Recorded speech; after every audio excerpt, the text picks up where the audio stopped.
Kembali kita akan berbicara mengenai bagaimana mengkhotbahkan kitab Amsal di dalam khotbah-khotbah kita.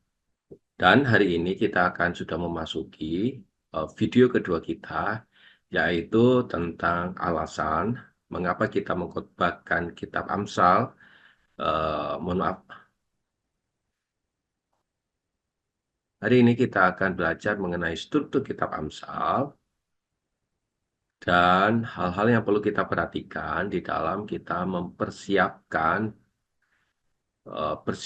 memahami kitab Amsal atau menghermeneutik kitab Amsal. Hal-hal apa saja yang perlu kita lakukan di dalamnya. Struktur kitab Amsal. Di bagian yang pertama, di dalam video kita yang pertama, saya sudah menguraikan tentang kelebihan dan kekurangan ketika kita memahami kitab Amsal secara umumnya. Dan hari ini kita akan berbicara mengenai struktur kitab Amsal. Kitab Amsal itu memiliki struktur yang terorganisasi dengan cukup baik. Terdiri dari beberapa yang meskipun ada banyak hal yang membuat berbeda, tetapi kitab Amsal termasuk ada di dalamnya pengantar, ada Amsal pendek, ada pengajaran hikmat, dan nasihat-nasihat bijak. Yang pada umumnya struktur itu berbentuk demikian. Bagian pengantar itu ada pada pasal yang pertama sampai pada pasal yang ke-9. Ini merupakan bagian pengantar yang memberikan konteks tujuan dari kitab Amsal. Bagian ini akan mengajak para pembaca untuk memperhatikan, untuk mendapatkan hikmat dan pengertian tentang hikmat itu sendiri, serta akan memberi penjelasan tentang manfaat, nilai, dan nilai. Jadi kalau kita membaca bagian dan atau mengulaskan bagian kitab Amsal, di Amsal pertama sampai yang ke-9, kita sudah menemukan bagaimana tujuan dan konteks kitab Amsal itu dibangun, yaitu untuk memperhatikan hikmat dan memperoleh pengertian, manfaat, sekaligus nilai-nilai kita belajar kitab Amsal. Lalu masuk di dalam pasal yang ke-10 hingga pasal yang ke-29. Struktur ini akan berisi tentang Amsal-Amsal pendek, yang terdiri dari kumpulan Amsal-Amsal pendek yang memberikan nasihat praktis di dalam berbagai kehidupan. Berbagai kehidupan itu seperti aspek sosial, keuangan, pekerjaan, moralitas. Setiap ayat memiliki fungsi dan nasihat yang begitu sangat singkat. Karena begitu sangat singkatnya, maka bagian ini, seperti apa yang sudah saya sampaikan di dalam video yang pertama, akan melahirkan berbagai ragam penafsiran. Dan di dalam selanjutnya, itu akan membawa kepada kita tentang hikmat. Berisi hikmat yang lebih panjang dan lebih terperinci dibandingkan Amsal yang terpendek dari pasal 10 sampai yang ke-29. Bagian ini akan mengembangkan konsep-konsep yang pendek-pendek itu dan mulai memberi penjelasan tentang 3 hal. Yang pertama tentang kebijaksanaan, kedua tentang integritas, dan yang ketiga tentang perilaku kehidupan. Kemudian ada pasal yang disebut dengan pasal Amsal tambahan. Di dalam pasal tambahan ini juga memuat tentang Amsal-Amsal yang menyediakan hal-hal yang bersifat praktis dan pendek. Di dalam pasal hikmat tersebut ada Amsal tambah. Bapak, Ibu, Saudara-saudari, rekan-rekan hamba Tuhan, Amsal ini akan menyediakan pandangan-pandangan yang juga bersifat lebih praktis, seperti halnya di dalam Amsal-Amsal pendek. Di bagian ini juga akan mengajarkan tentang sebuah kesimpulan, tentang hikmat, pengertian, yang bisa kita dapatkan dengan hikmat itu adalah Tuhan. Barulah pada pasal yang ke-30 sampai 31, Agur bin Yuke,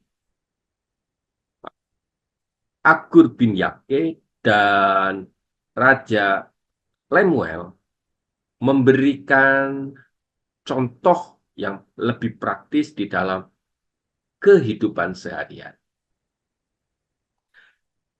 Memang struktur di dalam kitab Amsal walaupun tersusun dengan cukup baik, dia bersifat bolak-balik. Meskipun struktur ini memberi kerangka yang kokoh untuk menyajikan berbagai nasihat, hikmat, tetapi di dalam kehidupan yang lebih praktis, yang lebih relevan, bagian epilog ini ditayangkan. Oleh sebab itu, bagian pengantar memberikan tujuan, bagian kedua memberi Amsal pendek itu memberi kilasan, Amsal hikmat memberi agak diperdalam, barulah Amsal tambahan ini difokuskan kepada pribadi Tuhan, barulah masuk di dalam masalah epilog, contoh-contoh di dalam yang lebih relevan di dalam kehidupan. Nah, bagian ini akan menghantarkan kepada kita masuk di dalam proses yang disebut dengan penafsiran kitab Amsal. Hal-hal apa saja yang perlu kita perhatikan supaya di dalam penafsiran kitab Amsal itu akurat. Yang pertama, kita perlu memperhatikan apa yang disebut dengan konteks sejarah dan budaya. Seperti di dalam penafsiran-penafsiran yang lalu, di dalam kitab-kitab yang pernah kita diskusikan juga, penting untuk memahami konteks sejarah dan budaya di mana kitab Amsal ini juga ditulis. Di dalam bagian ini akan melibatkan sudut pandang Israel atau Yahudi di dalam dia mendapatkan kebijaksanaan. Oleh sebab itu, perlu kita lihat ada kata-kata yang begitu sangat sulit untuk memahami maknanya, dan pemahaman makna itu akan sangat muncul ketika kita sedang akan mempelajari konteks sejarah dan konteks budaya.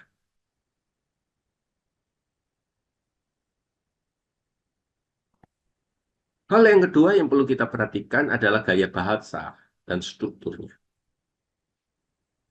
Gaya bahasa atau struktur yang digunakan di dalam kitab Amsal, apakah berisi tentang perumpamaan?